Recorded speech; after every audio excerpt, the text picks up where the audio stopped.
Gledate Gorenjska poročila na GIF TV. Lepo pozdravljeni župan občine Radovljica, tudi v letu 2023, Ciril Globočnik. Dober dan. Prejšnji teden je potekala druga redna seja občinskega sveta občine Radovljica, seveda jo sklicujete vi, in včeraj že tretja seja. Najprej se pomudiva pri drugi seji, ker ste formirali odbore.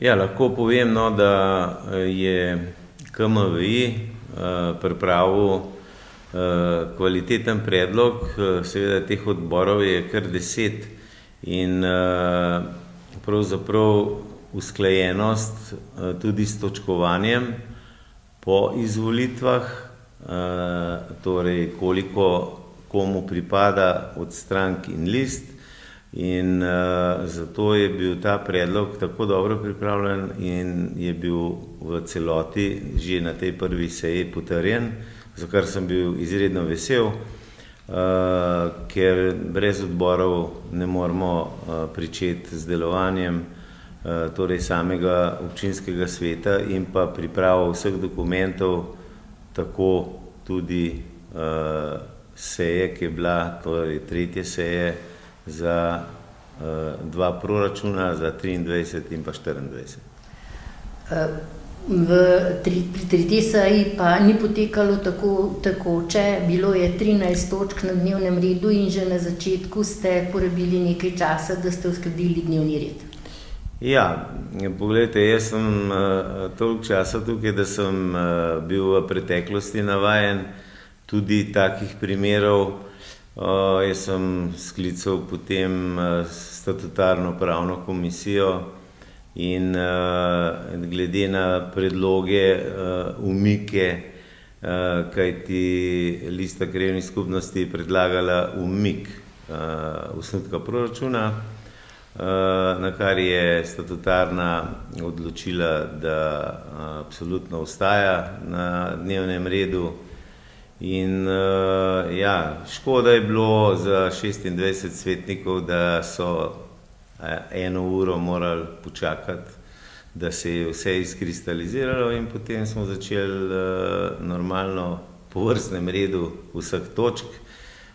Seja je bila malce daljša tudi zaradi tega, drugače pa čisto normalna, ker je bilo res 13 točk pa pomembnih. Ena pomembnejših točk je prav gotovo osnutek proračuna za leto 2024, ki pač mora biti sprejet v najkrajšem možnem času in od današnjega dne naprej je v javni razpravi. Ja, res je, zdaj seveda postopkovno pomeni, da je bila včeraj predstavitev. Jaz lahko rečem, da smo predstavili oba dva proračuna v 23-24 zelo kvalitetno. To je Alenka Langus, direktorica, predstavila vsem svetnicam, svetnikom, in pa mogoče še podatek, da bo zdaj pravzaprav od danes dalje je ta javna razprava in potem bojo tudi pripombe oziroma predlogi, in pa tudi posamezni odbori se sestanejo in imajo pravico dati tudi oni predloge. Potem pa pred samo sejo, torej to je pa v marcu, se pa vlagajo tudi amandmaji in bomo videli, kako bo, bom rekel, tudi z uveljavljanjem posameznih amandmajev. Moram pa povedati, da bo pa kar dosti težko, kajti proračun je tako naravnan v obeh letih, ker imamo velike projekte v fazi delovanja, torej so že podpisane pogodbe, ki so milijonske, pa bom samo omenil recimo prizidek vrtca Radovljica, pa komunalna infrastruktura, še vedno Lancovo, pa zdaj nova v Kamni Gorici in zaključek prve faze rekonstrukcije bazena v Radovljici. In to so milijonski zneski, tako da kakšnih večjih premikov praktično ne more biti, ker so to projekti, ki jih moramo do konca speljati. No, sprejeli pa ste tudi kar nekaj odlokov, lahko tiste, ki so najpomembnejši, izpostavite. Ja, zdaj odlok pravzaprav je eden od pomembnih, ki ga v preteklem obdobju nismo sprejeli, 24-urna dežurna služba, torej za pogrebne storitve. Tukaj je bilo precej obravnave, ampak na koncu je bilo to potrjeno, sprejeto. Tukaj je na razpisu zmagalo podjetje Navček, pogrebne storitve, in ta koncesija je zdaj podeljena za 5 let.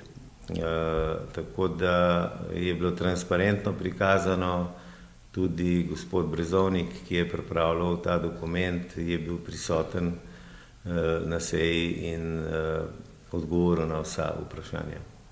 Jaz moram reči, da je bil sprejet tudi osnutek odloka o 7 spremembah prostorskega reda v občini Radovljica. Gre pa predvsem za razmejitev torej zemljišč med občino Bled in pa Radovljica. Predvsem gre to v največji meri v tem delu, ki je kamp Šobec, in tudi ta dokument, osnutek je bil sprejet, tako da sem prepričan glede na pripombe, ki so bile, da bo tudi potem predlog v naslednji fazi potrjen in sprejet. Seveda, zdaj mi smo imeli še en zelo pomemben OPPN, torej osnutek OPPN-ja v Lescah, to je v območju Lipce, imenujemo, in tam gre za, bom rekel, kar malo večji objekt.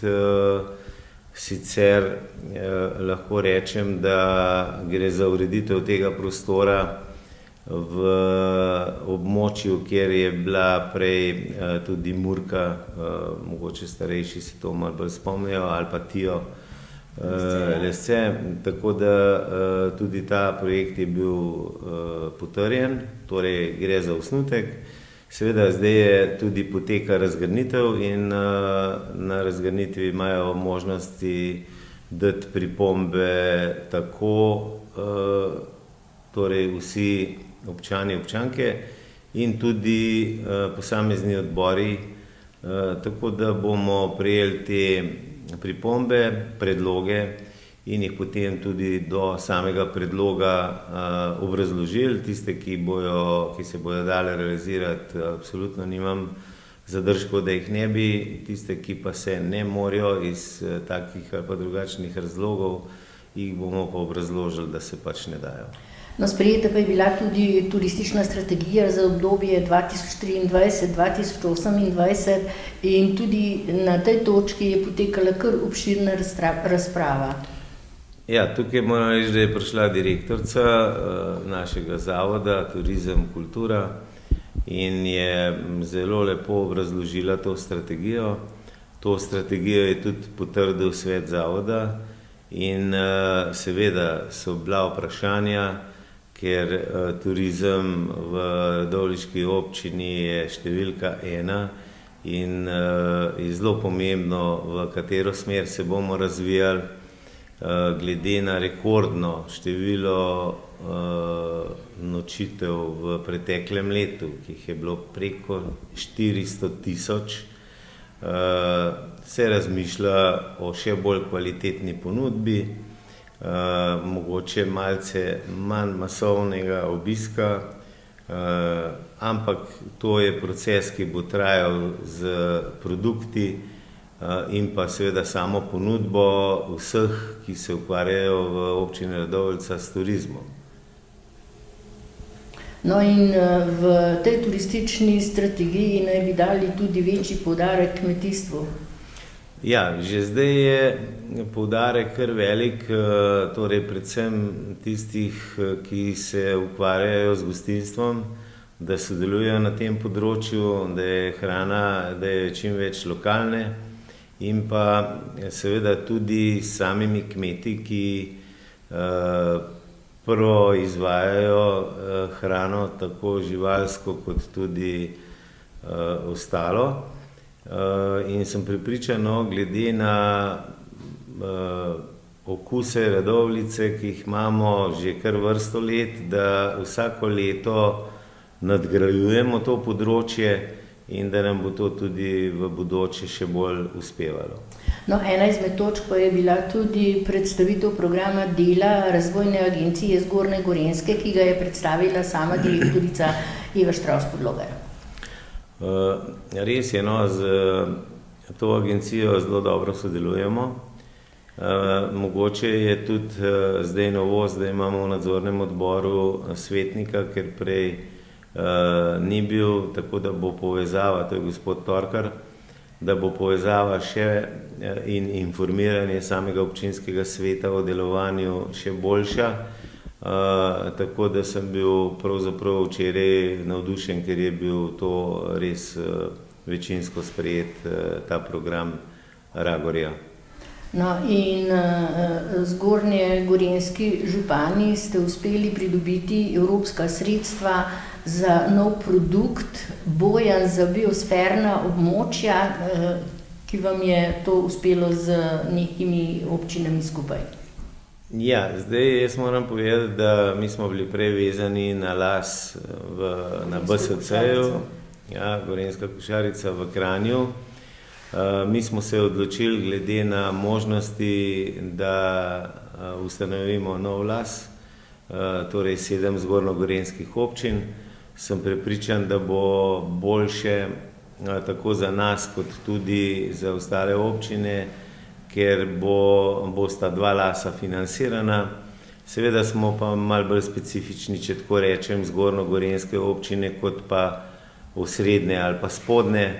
Tako da mi smo se čisto prijateljsko pogovorili in ni nobenih zamer ne na eni, ne na drugi strani.